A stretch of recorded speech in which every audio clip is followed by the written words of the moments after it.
Christmas பண்டிகையொட்டி Chennai Santhome தேவாலயத்தில் சிறப்பு பிரார்த்தனை நடைபெற்று வருகிறது. சிறப்பு பிரார்த்தனையில் நூற்றுக்கணக்கான மக்கள் கலந்து கொண்டிருக்கிறார்கள். இது தொடர்பான கூடுதல் விவரங்களோடு இணைகிறார் முதன்மை செய்தியாளர் அன்பரசன். அன்பரசன், விவரங்களை பதிவு செய்யலாம். எவ்வளவு பேர் இந்த சிறப்பு பிரார்த்தனையில் பங்கேற்றிருக்கிறார்கள்?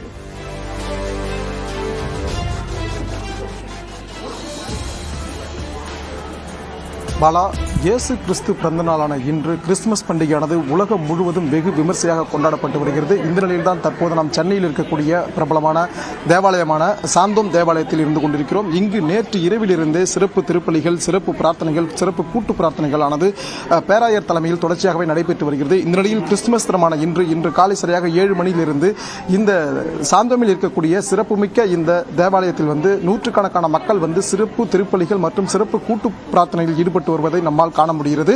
குறிப்பாக பேராயர் தலைமையில் தற்போது நடைபெற்று வரும் இந்த பிரார்த்தனையில் 100க்கும் மேற்பட்ட கிறிஸ்துவ பெருமக்கள் வணங்கி அந்த ஆசியை பெற்று செல்வதை நம்மால் பார்க்க முடிகிறது. குறிப்பாக இந்த தேவாலயமானது நேற்று இரவு முதலே இந்த கிறிஸ்துமஸ் பண்டிகையை முன்னிட்டு வெகு விமர்சையாக அலங்கரிக்கப்பட்டு, அதாவது வண்ண விளக்குகள், ஒளிரும் வண்ண விளக்குகள், அதே போன்று விளக்குகளால் அலங்கரிக்கப்பட்டு ஒரு ஜொலிப்பு தன்மையுடன் இங்கு இருப்பதையும் நேற்று இரவு முதலேயே தொடர்ச்சியாகவே நாம் நேரலை செய்து கொண்டிருக்கிறோம். அந்த காட்சியையும் தற்போது நாம் பார்த்துக் கொண்டிருக்கிறோம். தற்போது பொதுமக்களானவர்கள், இந்த கிறிஸ்துவ பெருமக்களானவர்கள் இங்கு நடைபெற்று வரும் இந்த சிறப்பு பிரார்த்தனையில் பங்கேற்பதற்காக இங்கு நூற்றுக்கணக்கான பொதுமக்கள் இங்கு கலந்து கொண்டிருப்பதையும், அவர்கள் தங்களது இந்த கிறிஸ்துவ பண்டிகை கொண்டாடுவதற்காக புத்தாடைகள் அணிந்து தங்களது குடும்பத்தார்களோடும் அதே போன்று நண்பர்களோடும் இங்கு இந்த சிறப்பு பிரார்த்தனையில் ஈடுபட்டு அவர்கள் தங்களுக்குள்ளாகவே அன்பை பரிமாறிக்கொள்ளும் அந்த காட்சியை நம்மால் பார்க்க முடிகிறது. அது மட்டுமல்லாமல் இந்த இனிப்பு மிகுந்த ஒரு பண்டிகை என்பதால் இது கேக்கை ஊட்டி இங்கு வரக்கூடிய பொதுமக்கள் மற்றும் அவர்களது நண்பர்கள் மற்றும் அறிமுகம் இல்லாத நபர்களிடமும் இனிப்பை பரிமாறிக்கொண்டு அவர்கள் ஒரு புது உறவை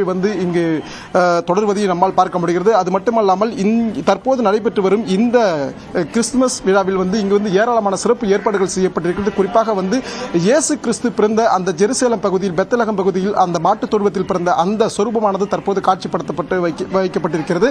இதை இங்கு வரக்கூடிய இந்த கிறிஸ்துவ பெருமக்கள் அந்த சொரூபத்தை தரிசனம் செய்து அவர்கள் அனைவருமே இங்கு அந்த இயேசு கிறிஸ்துவின் காலில் விழுந்து வணங்கி செல்வதை நம்மால் கண்கூடாக காண முடிகிறது. அந்த காட்சியை தான் நமது ஒளிப்பதிவாளர் அம்ஜித் அவர்கள் காண்பித்துக் கொண்டிருக்கிறார். அது மட்டுமல்லாமல் சென்னையில் இருக்கக்கூடிய 350 தேவாலயங்களிலும் சிறப்பு ஏற்பாடுகள் செய்யப்பட்டிருக்கிறது. அதே போல காவல்துறை சார்பிலும் இங்கு சிறப்பு ஏற்பாடுகள் செய்யப்பட்டிருக்கிறது.